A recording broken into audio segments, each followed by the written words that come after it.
What's up, everybody? I'm Brandon London. Along with me is two-time Super Bowl champ Lawrence Tynes and longtime Giants beat writer for the New York Post, Paul Schwartz. What's going on, gang? It's Giants Commanders on Sunday, so we're back for your Week 11 Blue Rush preview show. It's our Giants show and podcast for the New York Post and SNY. Fellas, there's nothing really sexy about this game except that it's NFC East rivals. The Washington Commanders are 4-6. They're trying to stay in the playoff hunt. The Giants are 2-8, and it all goes down at FedEx Field. The Giants took game 1 on Week 7, but a lot's changed since then. Just like the mustache. Tynes, what's going on with the mustache? Mustache is gone, guys. I'm sorry to report that it was not well received in my home.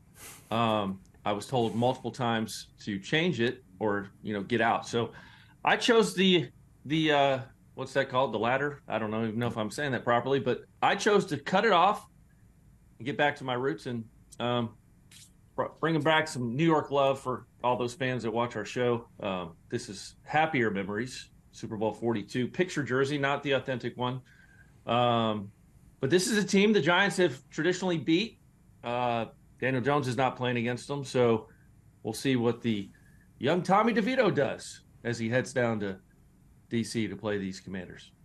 Lawrence, did you say that the mustache was not well received in the household, or not really noticed in the household? You kind of. Well, it was a combination of both. It was a combination of both. My sons would get real close to my face and say, "What is that?" So I had to cut it off. But anyway, it's great to see you guys. No shave November. You couldn't make it through. It's over. It's over. Yeah, you couldn't make it to Brandon is still playing the game, it looks like. But again, down in the comments, go easy on us. Don't tell us we're idiots for talking about mustaches for 4 minutes. Just be nice to us. We're just having a little laugh here. Hey, again, have a little sense of humor. Exactly. We gotta kind of have a little fun before we start talking about this game. Obviously, two Giants sitting at 2-8. A lot of storylines going into this game, so that's cool. At least we got a lot to talk about. Paul, I want to start with you, my man. You were in the building. You're a longtime beat writer. The vibes for this game, much to write about? Well, there's always stuff to write about. It's not always what you want to write about. Look, I mean, it's not good that Kayvon Thibodeau, Adoree Jackson, and Jalen Hyatt are in concussion protocol. Adoree for the second week. I can't tell with those guys about. I mean, they were on the field jogging, so they're not like in a dark room somewhere. So that's a good sign. Usually with the Giants, when a guy has in a concussion protocol, he is not cleared that week. Okay, it's just too quick. Now every concussion is different, but. Usually they don't get to be cleared that week. So that's, disturbing. Now, Kayvon was kind of interesting in the locker room. One reporter, who I won't name, but it's not calling him out, just went over to casually say hello to Kayvon. And Kayvon started – I was interviewing Deonte Banks. We'll get into that a little bit because I thought it was really interesting. His locker's not far from Kayvon's, and Kayvon was yelling, "Help, help, I'm being interviewed. I'm being talked to. I'm not supposed to. I'm in the concussion protocol." I mean, he was kidding around, but – if he was, well enough to be yelling and pretending to be mad and making a ruckus, maybe his head is not so bad and maybe he'll be able to be cleared. I think Thursday and Friday will be key. But, as you remember, Kayvon had a big game against the Commanders last time. And, look, the Commanders and the Patriots the next 2 weeks, they are winnable games, I would think. The Cowboy game was not a winnable game, and we saw what happened. So, but I'm not sure what's winnable with this offense. And, no offense to Tommy DeVito, but, until he wins a game, I'm not sure if he can win a game. Did you feel like there was any sort of hangover looming from that Cowboys game that could go into this Commanders week? I didn't, because I think this team has taken a lot of shots, and I think they're real. I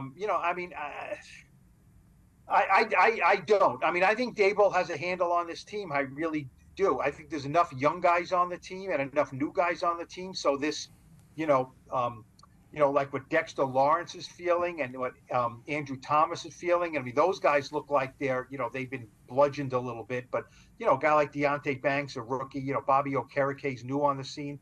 Some of these guys are just going through it. And I'm not saying they're not trying, but, they have not been injected with this Giants beatdown yet. They're just trying to get through the season here.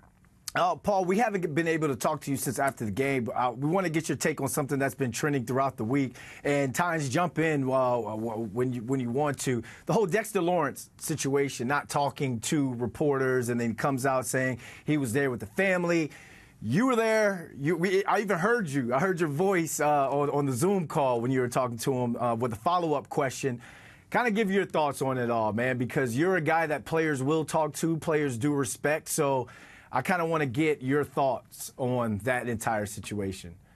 Well, I thought it could have been handled better after the game. I'm not taking attendance after the game. I'm on deadline. I got to, as long as I can hit the basics, get a couple of good defensive players to talk about that, devastation, get an offensive guy, get the quarterback, get Saquon, things like that. And so, the Dexter didn't talk. I didn't notice him in the locker. I went up to Xavier McKinney, and McKinney said, "I'm not talking." Okay, well, McKinney, that's his deal now. Dexter's a guy you want to talk to, but I did talk to Bobby Okereke, who, with Dexter is a leader, so I got a good defensive perspective from him. I understand it's his birthday. His family is there. I think it is a player's obligation to be in the locker room and talk. Now, if PR can be there and Dexter can go to PR and say, "Look, I'll talk, but I got family out there. I don't have long." You know what I mean? Stay with me, protect me. Say I'm just going to answer a couple of questions and then I'm out. I think that is the way to do it because it looks like Dexter wasn't in the locker room to speak after they just gave up 640 yards. Is it a big deal? No. Do I think Dexter's a bad guy? No. Do I think he deserves to be able to go talk to his family on his birthday? Yes. I know it's quick. Lawrence knows this. You don't have hours after the game. You shower, you get ready. There's family there. You talk. Maybe you got 10 minutes with them, and then you're loading up the buses. I get it. But I still think you can do it quickly. And even Dexter can go up and say, "Look, guys, anyone who's here, I only got a couple of minutes. I'll ask a couple of questions, and then I'm out." I think that's the way to do it. I don't think it's a big deal either way, but I think that's when you do it because it doesn't look good for a team captain not to talk after you get your butts kicked. Tynes. Yeah, I think it's a little bit of it's a combination of things. I mean, I understand where Dexter was, right? His family's in town. It's his birthday. You only have about 10 or 15 minutes with your family once that last person comes out of the locker room. Yeah. So, listen, I'm always going to have a player's back here, especially Dexter's. I get it. There's obviously some frustration involved with this decision, too. He has stood up there and taken all the bullets for this team since he's been here, and he's done it with class. And I'm a big Dexter Lawrence fan, just like many of you are. So I think if he had to do it over again, he would have handled it differently. But he said he wouldn't. I love the kid. He said he wouldn't.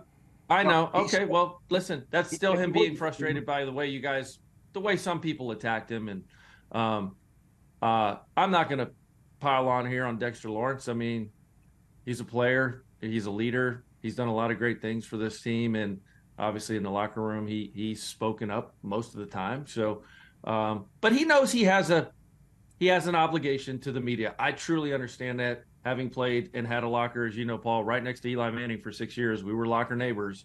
I saw him handle some of the wildest things ever that sometimes didn't have anything to do with football, but he stood there and answered them. And so, yes, still, Dexter's young. This could be a learning moment. He probably may never do it again, but I got his back here. I get it. Frustrations have hit a boiling point with everyone on this team. I guess I'm not piling on either. It's just not. It's not that big of a deal. It's something we can all move forward. It's just not that big of a deal. It really isn't. It really isn't. All right. Another thing that kind of got blown up throughout social media throughout the week is Xavier McKinney's comments about Wink Martindale. Wink Martindale kind of, I guess, retaliated. Tynes, a lot of people were up in the comments because they weren't feeling your comments about the situation. Kind of go ahead and clarify for the people. That's what makes X or Twitter outstanding and fun. Not everyone's going to have the same opinion. That is just fine. Yeah. There's something there. The more you think about it, a coach publicly calling out a player, which he did. I don't care what anyone says to me.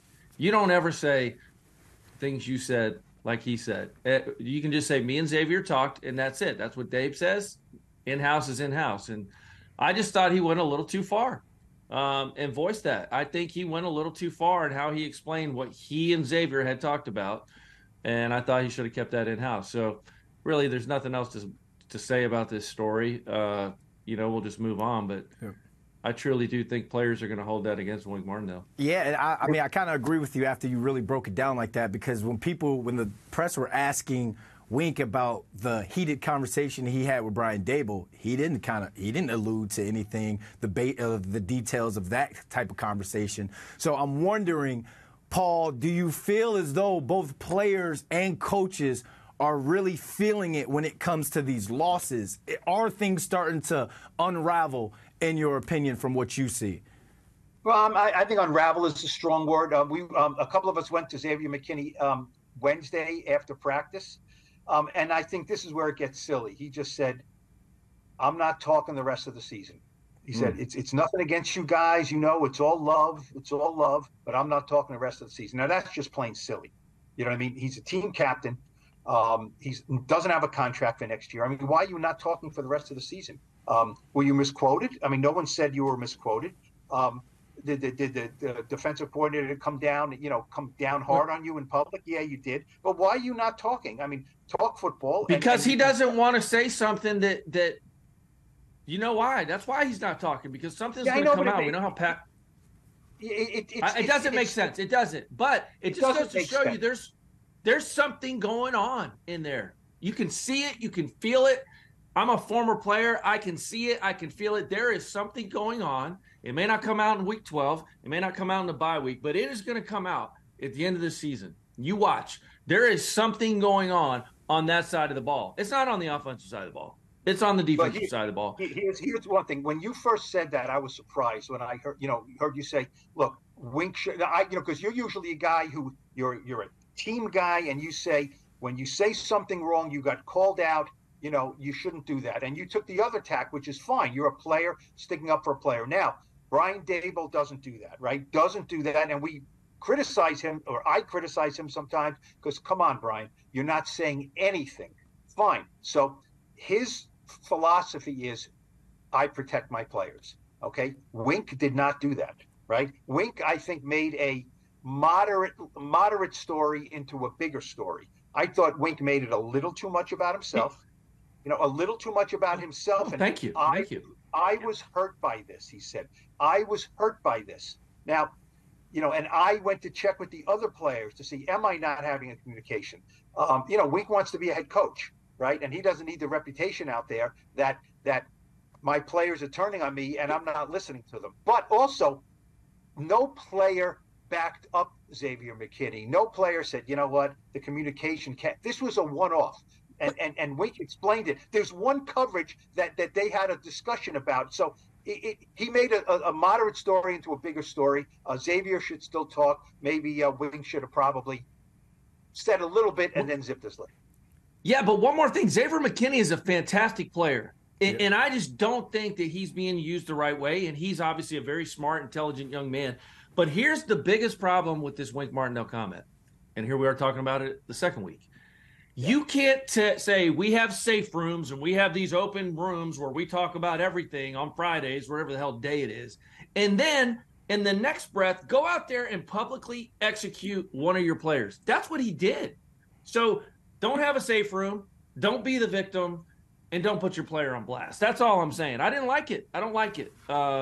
He's fell down a couple notches on my book, Wink Martindale. And I think on top of that, to add to the fire, you give up 600-plus total yards against the Cowboys. There you go. Now, all eyes are going to be on Wink Martindale and this defense. We've gone from talking about, the defense, the Buffalo game, the week after, the first time against the Commanders, they're trending in the right direction. Now it seems like all hell's breaking loose. And when you throw that in with, this is New York.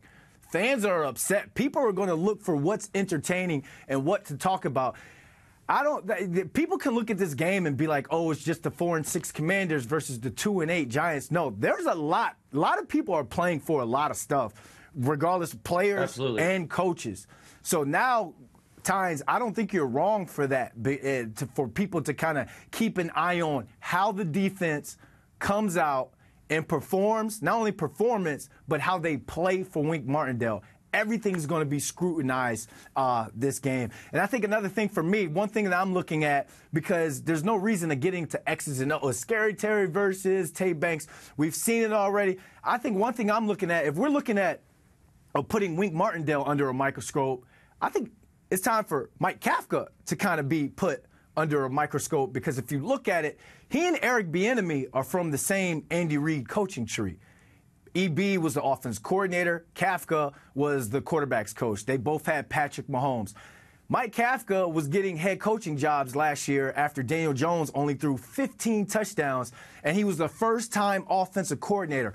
Eric Bieniemy has been passed up time after time again for head coaching jobs. Now he's taken a Sam Howell, who now leads the league in passing, has just as bad of an offensive line as the New York Football Giants, and he's still putting up points with Sam Howell and this Washington Commanders offense. If the Commanders had a better defense, they'd definitely be in the playoff hunt. So I think now a lot of people are Tynes, you kind of got me thinking about the whole week in the defense thing. But is it wrong for me to kind of now look at Mike Kafka and be like, hey, you and DeVito really have to go out there and sling this thing, because people want to see how good of a quarterback guru you really are. Am I wrong for that? I mean, a little bit, because he's playing with one hand tied behind his back. He has been all season without his left tackle. I mean, if you think about this, Andrew Thomas, Saquon Barkley, Daniel Jones, and Darren Waller have played something like 48 snaps together this season. That offense was built around those four guys. And I include Andrew Thomas in there because I think he's one of the best left tackles in football. So I don't know that you can give Kafka a grade, right? This team has been injured so much that, like, he's changing and evolving every week. And now he has an undrafted kid in there playing quarterback, Tommy DeVito. We all know the story. He's constantly evolving to figure out what this young man likes. And obviously the players are trying to develop towards the scheme as well. But I don't think Kafka's in any danger, to be quite honest. I really don't. We saw what he could do with a healthy team and a quarterback last year. So obviously you can't get beat 48, 49-17 every week, but I don't think Kafka's in any danger. I do think Wink is, because there's been some just no-shows, right? And no-shows are when the team is not playing for somebody. And so my eyes are going to be squarely on that side of the ball this week. I can diagnose and tell when players are playing with effort or not. So Sunday, I'm going to be watching for that. Hey, Paul, I want to ask, because you say Kafka hasn't had his pieces. Remember, the Raiders, Bo Hardegree is a first-time offensive coordinator being an interim OC. He's 2-0 with Aiden O'Connell. Aiden O'Connell's not lighting it up, per se, numbers-wise, but they beat the Giants and they beat the Jets. I'm not saying Mike Kafka's on a hot seat or anything like that, but now when we talk about, we want to evaluate what we have. Jalen Hyatt may not play this week, concussion protocol, but it's time to get Isaiah Hodgins the ball. It's time to get a guy like Wan'Dale Robinson, who is the future, the ball. So I would like to, Paul, I guess I'm asking, would you like to see more out of Mike Kafka, aggressive play calling this week against the Commanders team that you hit for 5 big plays in the passing game the last time you played them? Air DeVito this week. I'm talking to a kicker and I'm talking to a wide receiver, right? Now, a wide receiver, look, they don't take the ball, right, and put it in one of those like jugs guns, right, and just put it in the jugs gun and then catapult it to the targets, right? Someone has to get the ball to them. Yep. I think open up the offense, open up a Tommy DeVito offense is really not what you're looking for in the NFL. I just don't think. Now, did they come out last week and give you a lot to say, okay, here's the anatomy of an upset, we're going to do some things? No, they didn't. As far as, who's on the hot seat and no one's on the hot seat now, but, I thought what Brian Dable said something interesting this week. He said, you have core beliefs, and he mentioned about how you practice, how you prepare, how you meet, how you take care of yourself, how you take care of the staff, assistant players with nutrition, sleep habits, everything, okay? Those are things. I believe in, he said, I believe in what we do, but certainly when you don't get the results, those can get questions, and I completely understand that. So everything can get questioned right now, and it's all fair game. That doesn't mean you get rid of everybody, but it's fair to question Mike Kafka. It just is. And then you have to look at it. Okay, does he have, did he have one hand tied behind his back? Is he doing the best with a bad situation? That's all going to come down. But it is fair. It is fair to talk about Wink, talk about Kafka, talk about Daboll in year 2. Is he doing the best things here? Is it fair to look at Joe Shane's drafts and the guys he brought in and say, well, he traded for Darren Waller, who's always hurt, and now he's hurt. Yeah, it's fair to mention all these things, and then you have to, put them in the columns and figure it out at the end of the year. I mean, 49-17 to the Cowboys is one thing. You mentioned it a little bit, Brandon. If you go out there against the Commanders and are not competitive, I mean, they are 10-point underdogs against the Commanders. I didn't look up when the last time the Commanders were 10-point favorites in the game. I should look that up. I mean, if they are not competitive against the Commanders, Tommy DeVito or not, that's a problem. That's a problem. So, I mean, it's all fair. I mean, this team is 2-8 and not competitive. It's all fair. Keep in mind that Montez Sweat and Chase Young won't be there. Yep. I think that's a big deal for some of these tackles. And we'll get into the game. We're going to talk much about the game. But I think what you do is if guys are really, really hurt, like an Andrew Thomas and some of these guys that could probably sit, you're going to see some players sit the rest of the year thinking about next year. So we'll get some young guys out there. Andrew Thomas is okay. And Andrew Thomas is okay. And I think Deonte Banks told me he should be fine to play. The concussion guys, we don't know. But look, I've seen a lot of these bad end of seasons, and you're right. Guys don't rush back. And nor should they, to be honest. I'm not criticizing. I'm just saying it's everyone makes business decisions, including teams, where they'll say, "Oh yeah, give it another week, give it another week." Yep. But then if the product is really ugly, then there's pressure on everybody. Yeah, and you mentioned it. No Montez Sweat, no Chase Young. This is the perfect week to evaluate DeVito, to evaluate the receivers, to evaluate the offensive line. You got Andrew Thomas back. You should be able to block some things up against a weaker Commanders defensive line. Now is the time to get these receivers the ball, and because Tynes, I'll throw to you next, and you can bring up whatever storyline you want. I think that whole Sterling Shepard, Darius Slayton wasn't between those two. I think they were upset with some of the play calling or not being used. I used to sit there on the sideline and Tynes watch Plaxico Burress and Kevin Gilbride go at it because Plax wanted the rock. Amani Toomer would come over. They wouldn't be arguing with each other. Toomer may come over and be like, all right, yeah, come on, man, let's go on. And if you were to have a camera on that and the Giants, we were losing at that time, it would look like, oh, look at them two. Everything's unraveling right there within your very eyes. But if you're right there and that's Plaxico Burress being Plaxico Burress wanting that ball because that dude was a beast and an animal put together. So I look at it like now the time that frustration is going into the receiver room because it's like I want to be evaluated. I want to touch the rock. I may not be here next year. I may be on Isaiah Hodgins. What's he signed a 1-year deal this year for like $900K? He may be on the market somewhere next year. I think I got more catches than him this year than he has. You know what I'm saying, Tynes? So that all this can spill over in what looks like, the locker room is divided. No, it's players wanting to do more, wanting opportunity. It's tough, man. 2-8 shows all your warts. It shows all your scars. It shows all your frustrations. They're not a good team. And to be honest with you, Tommy DeVito is not going to get them the ball as much as they want. Hell, Daniel Jones wasn't getting anybody the ball as much as they want. They paid him $40 million a year. This is a problem. I couldn't imagine being a receiver. I often find myself late in games thinking about being a receiver, although I was not that good an athlete. But I couldn't imagine running that many routes, like 40 routes, whatever it is, and you get no balls, like not even a target.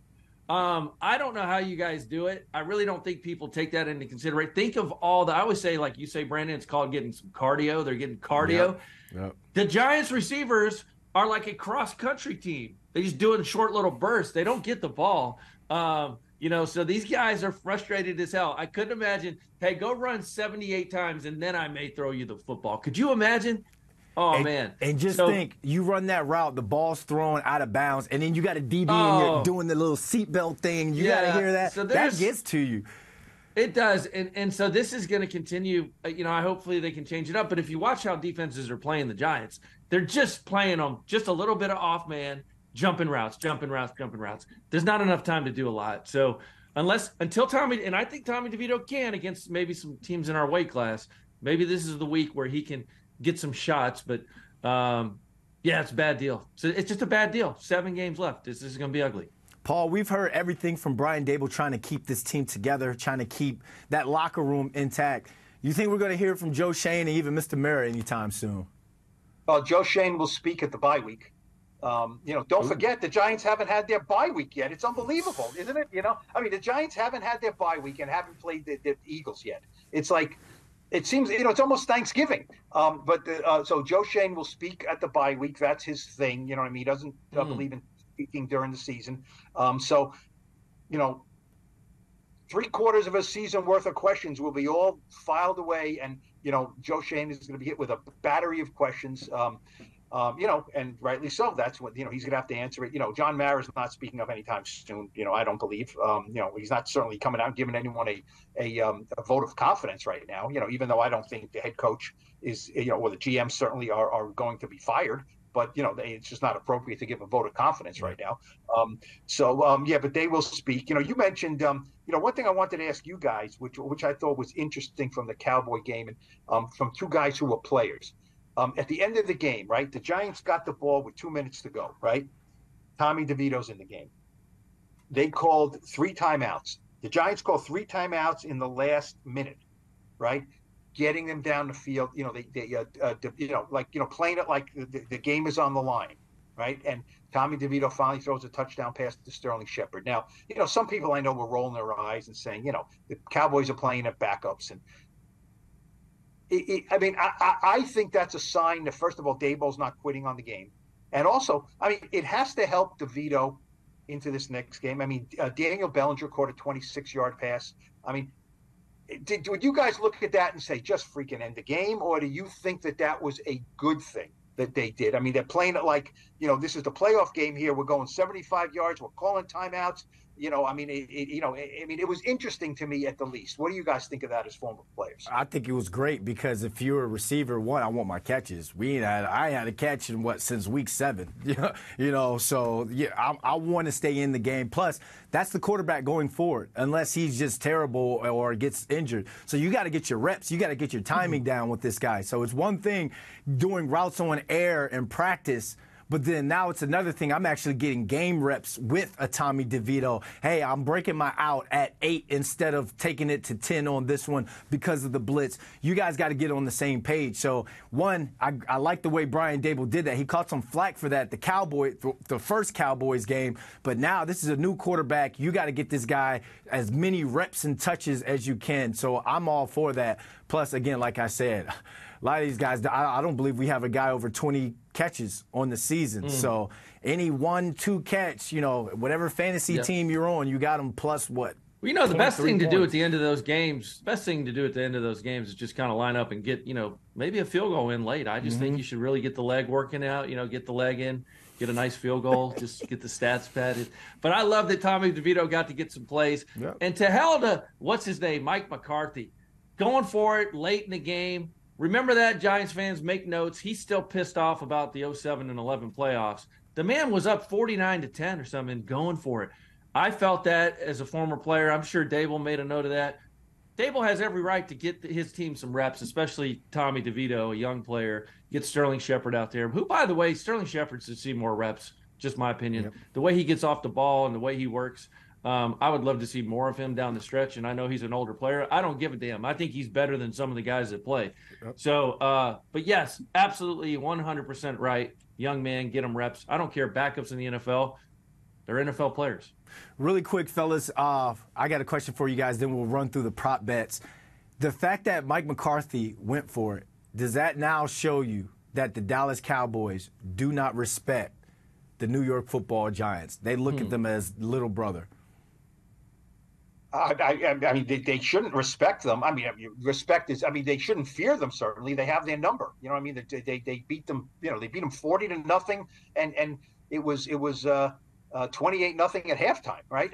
So there's, they manhandle them like, Darius Slayton told me before the game. In the NFL, there's no Alabamas against Sam Houston States. Well, this was pretty darn close, right? I mean, this was it. This was a mismatch. It looked like the Giants were getting paid to go out there and take a loss. That's bad stuff. But look, you know what? Well, they did get paid to go get a loss. Every one of them got somebody to get a loss. Yes, they do get paid. But I mean, the Giants franchise wasn't given $2 million by Jerry Jones to come down here because to give us some practice before we got to play the real teams. It's you're taking your medicine now. I mean, it's like I said, it's hard for me to believe they haven't played the Eagles yet. You know what I mean? I mean, this could get so much worse if the Eagles are playing in games that they care about and that they need to win. It's bad. We're talking about last drives. That they mean anything in meaningless games is important. And look, like I said, the Tommy DeVito thing. The Jersey story was kind of like last week's thing. I don't think Giants fans, outside of people in the family, are really amused by this. You know what I mean? I really don't think they are. It's not a young quarterback they think they're going to build on for next year. But it's the way it is. Tyrod Taylor might be able to come back after 2 more games. Tyrod said he doesn't think it's season ending. Some people say, well, he shouldn't come back. I don't know. I think if he's healthy, he's ready to play, he's gonna wear a flak jacket and he's gonna come back. I mean, you have to play him if Tyrod's healthy. You have to play him. Yep. No questions asked. When he's healthy. Some people say, why? We want Drake May or Caleb Williams. Why play? Well, because the players in that locker room are going to know that he gives you the best chance to win. Yep. And if you don't play Tyrod Taylor, all hell's going to break loose in that locker room. Yep. Tommy DeVito is not better than Tyrod Taylor. Right. So if you don't play Tyrod when he comes back, that's a bad sign for that locker room because players want to know, are you putting the best guys on the field to give us a chance to win? They know who's better. And if they don't play Tyrod, there'll be some real big problems in East Rutherford. Yeah, you could be down but never show the players that you're out. Like you've checked out on the season. Let's run through these player prop bets, and then we'll get into the final thoughts to close this thing out. We've got Sam Howell passing yards prop over 245.5. I'll start with you, Paul. Over, under? Over. He's leading the league, as you said, in passing yards. That doesn't mean he's the best quarterback. It means they throw it a lot, right? It's amazing, isn't it? When you look at the guys on top of the passing yards. There's no Mahomes. Josh Allen is 4th. It's Sam Howell, C.J. Stroud, and then Tua. If I told you that before the year Sam Howell and C.J. Stroud were going to lead the league in passing yards, you would have said, what league? The CFL, not the NFL. So I say over. Tynes? Yeah, I'm going to say under. The Giants defense did a nice job against him, obviously with the healthy defense. And Dexter Lawrence got people cut and got people losing their jobs on that offensive line. It's going to happen again. Can't imagine the backups are better than the guys that he saw the first time around. So I'm going to say under here. I like, sometimes quarterbacks have trouble with people's defenses, and Wink's defense is obviously giving him a lot of trouble. I'm going to go over. He's hit over 245.5 7 times out of 10 times he's played this year. 278 yards passing a game. Dudes, he and Eric Bieniemy, they got something going there. I found this. This is actually weird. I didn't even make this up. This is actual prop bet. Sam Howell, rushing yards, over 12.5 times. Yeah, he's got a little bit of – this guy is a good quarterback. I like watching him play. I mean, he is a good player. 12.5. I mean, if I was gambling, man, I would certainly probably take that. Put a little 10 spot on it. So yeah, give me over 12.5 for the young gunslinger. 10 will get you 20, Paul. 10 will get you 20. I was just in Vegas. Why didn't you guys tell me? I could have given you, I could have done a projection of Sam Howell's rushing yards. Well, we have apps, gambling apps now.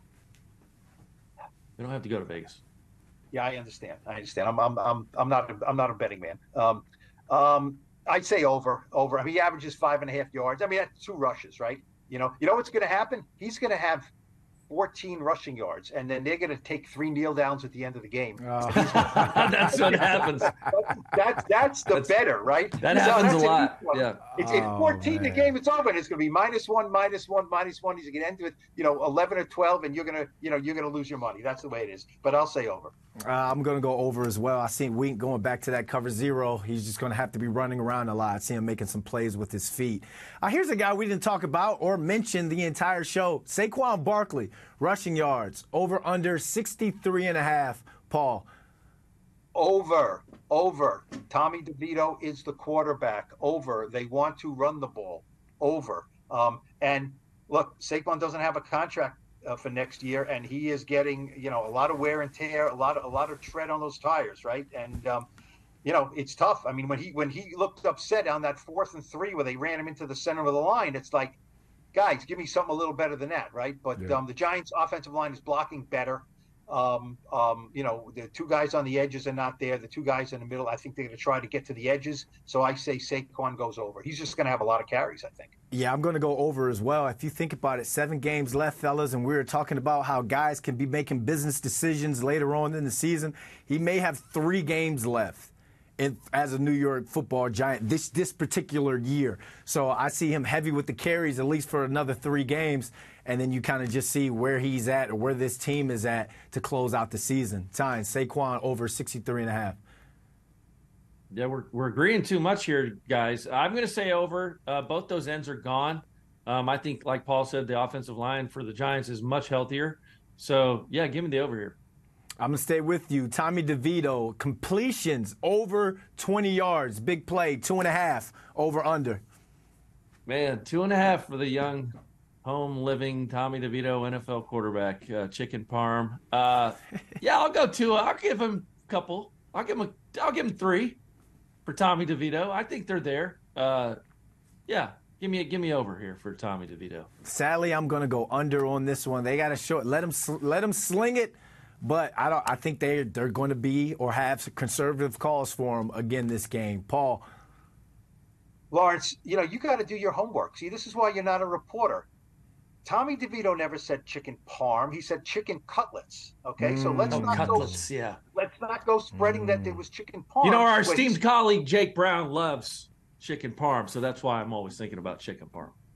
And, by the way, can I say this because I know Jake's going to listen to this? Can we never see him eat pasta again on Instagram? That was disgusting. Go ahead. I agree. I agree wholeheartedly with that. And as far as DeVito, completions of 20 yards, 2.5, I'm going to go under. I just don't, I'm going to go under. Well, it's let's see it. He had it's not exactly throwing the ball downfield here. So I say under. All right, Paul, Giants defense, sacks, 2.5, over, under. I say under. They had 6 the first time, right? Have you noticed Dexter Lawrence, since Leonard Williams is not there? Did you see the video of one play last week? Triple team. He got double teamed.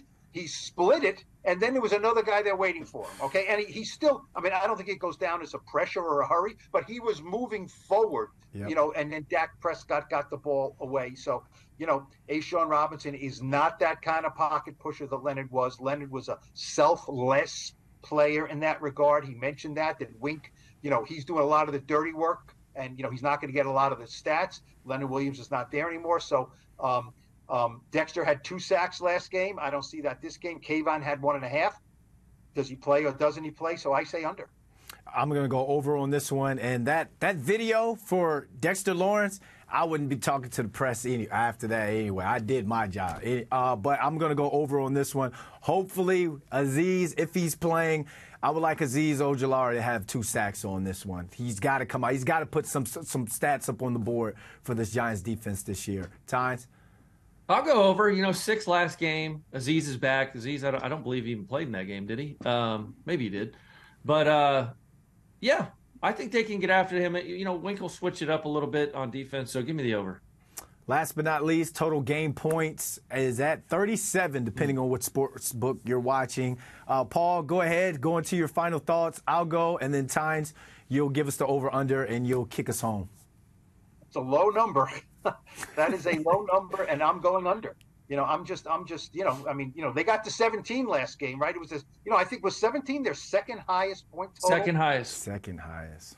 It's unbelievable. I mean, that should be It's a team's unreal. lowest point total. It was their second. I looked at that and I said, well, that can't be true. I got to go down my list. So I'm going down my list. I said, no, I'm not a math major, but I know what 17 is, and a lot of those numbers are under 17. And that was with a last gasp calling timeout touchdown. So I'm going to go under because I don't think the Commanders are going to go crazy scoring, but if they get 26, the Giants going to get 10. That's 36. It's still under. So I'm going to go under. Final thoughts, Paul. Final thoughts. Did Lawrence get to say under or over with this? Or I was going to leave him with it. Okay, Yep. fine. Final thoughts for me is look, you got to compete against this team. You know what I mean? I don't know if there's another one out there. I really don't. I really don't. Next week the Patriots with Mac Jones. I mean, Mac Jones is whatever we want to say about him, he's not Tommy DeVito. He's a more established quarterback. I'm not ranking on Tommy DeVito here. He's in a situation where nobody thought he would be in. Okay, he's doing the best he can. So I just think getting your butts kicked in Dallas is one thing. You cannot go to FedEx Field. We all know, we've been there. It's a dump. We know it. You can't go there and get your butts kicked. You got to play a competitive game. If you lose by a field goal, you lose by a field goal. So I think that's my thought, is that they got to stop the bleeding even if they don't win the game. I'm going to go over on the total game points. I think that Giants actually put up points. I would say 21 points on this one. I think it's some sort of a shootout, and 21 points is a shootout when it comes to the Giants offense putting up points. But if I'm talking to the receivers, if I'm talking to a Darius Slayton, Sterling Shepard, weather the storm, fellas, you understand what you have at quarterback right now. You have a third stringer. You're sitting in these meetings, the install meetings. You know what the game plan is going to be and how a Brian Dable and a Mike Kafka is going to call the game for this quarterback. You have to weather the storm, but at the end of the day, take advantage of your targets. Route discipline has to be there. If the ball is in your vicinity, you have to play above the X's and O's. You have to go up and get it. Have fun within each other. Have fun within the receiver group, because Sterling Shepard, your energy, Darius Slayton, your big playability, that is what energizes this football team. And Sterling Shepard can make plays as well. So when you're a receiver, you understand you may not get the targets or the amount of targets that you want, but at the end of the day, you got to make them pay with the targets that you get. Put it on your back, as Plack would say. No going back and forth on the sideline, because even though within the group, we know we're not fussing with each other, but those cameras see that, and you're at 2-8, everyone has something to say about it, and everyone's going to have a narrative. So make sure everything's clean on that end, on the sideline. But again, like Plack says, take advantage of your targets. Tynes, over under 37 total game points, and then kick us home. I'm actually going to go over. This is a game where I think third time for Tommy DeVito playing, a little bit more comfortable. This is not the Dallas Cowboys defense, folks. This is the Washington Commanders defense, although good, but not the Cowboys. I think Tommy DeVito is going to make some plays. It's his third time out. He is not some first-round pick. We understand that, but I think they can put a plan together. He is mobile. We saw that. He had some nice runs against the Cowboys and get the ball in the playmaker's hands. So I'm actually going to take the Giants, believe it or not. All of you can believe that. 22-16. Bunch of field goals here. Weird score, but that is over 37. My esteemed colleagues at Troy, mathematicians, told me. And you said it with the 20. Super Bowl jersey on. Yes, I did. Just, feeling nostalgic this morning as I rose from the bed. All right, well, it all goes down Sunday on Fox, 1 p.m. The Giants are heading down 95 to play the Commanders at FedEx Field. We want to thank you guys for watching the Blue Rush preview show. Head on over to the New York Post Sports and SNY YouTube channels and give us some love by commenting and, of course, subscribing. Hit that subscribe button and stay updated on all things Blue Rush. New episodes drop on Thursday ahead of the game, and the post-game podcast drops on Mondays. It's available on Apple, Spotify, and other podcast platforms. For Paul Schwartz, Lawrence Tynes, and our entire production crew, I'm Brandon London. Thank you for watching Blue Rush.